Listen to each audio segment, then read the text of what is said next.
আপনার শরীর কি দুর্বল? মাথা ঘোরে? সবসময় ক্লান্ত লাগে? সবসময় অলসতা কাজ করে বা ঘুম ঘুম ভাব হয়? অনেকক্ষণ বসে থাকার পর হঠাৎ করে উঠলে চোখ মুখ অন্ধকার হয়ে যায়? অনেক বেশি হাঁটাচলা করলে শ্বাসকষ্ট হয় বা বুক ধড়ফড় করে? তাহলে এই ভিডিওটা আপনার জন্য। আজকের ভিডিওতে জানবো এই সমস্যাগুলো কি কি কারণে হতে পারে। এই সমস্যাগুলো যদি আপনাদের থাকে তাহলে এখান থেকে পরিত্রাণ পেতে আপনাদের কি কি করা উচিত, কোন ওষুধ খেলে আপনারা সহজেই এই সমস্যাগুলো থেকে পরিত্রাণ পাবেন।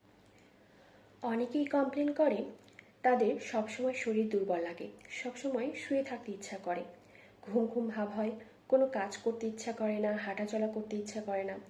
এই সমস্যাগুলোর বিভিন্ন কারণ রয়েছে, তার মধ্যে সবচেয়ে গুরুত্বপূর্ণ কারণগুলো হচ্ছে রক্ত স্বল্পতা, শরীরে ভিটামিন মিনারেলস এবং প্রোটিনের অভাব, নিয়মিত পর্যাপ্ত ঘুম না হওয়া, মানসিক চাপ, ফিজিক্যাল এক্সারসাইজ বা শারীরিক ব্যায়াম না করা। শরীর দুর্বল লাগার যেসব কারণ রয়েছে তার মধ্যে প্রধান যে কারণ সেটি হচ্ছে রক্ত স্বল্পতা।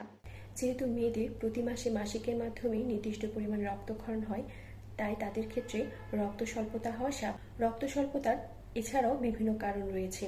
রক্ত স্বল্পতা কী কী কারণে হতে পারে, রক্ত স্বল্পতা হলে আপনার শরীরে কী কী লক্ষণ দেখা দিতে পারে, কোন পরীক্ষার মাধ্যমে আপনারা সহজেই এই সমস্যাটাকে নির্ণয় করতে পারবেন, কোন ওষুধ খেলে আপনারা সহজেই রক্ত স্বল্পতা দূর করতে পারবেন, এই সম্পর্কিত একটা বিস্তারিত ভিডিও আমার চ্যানেলে রয়েছে, আপনারা চাইলে দেখে নিতে পারেন।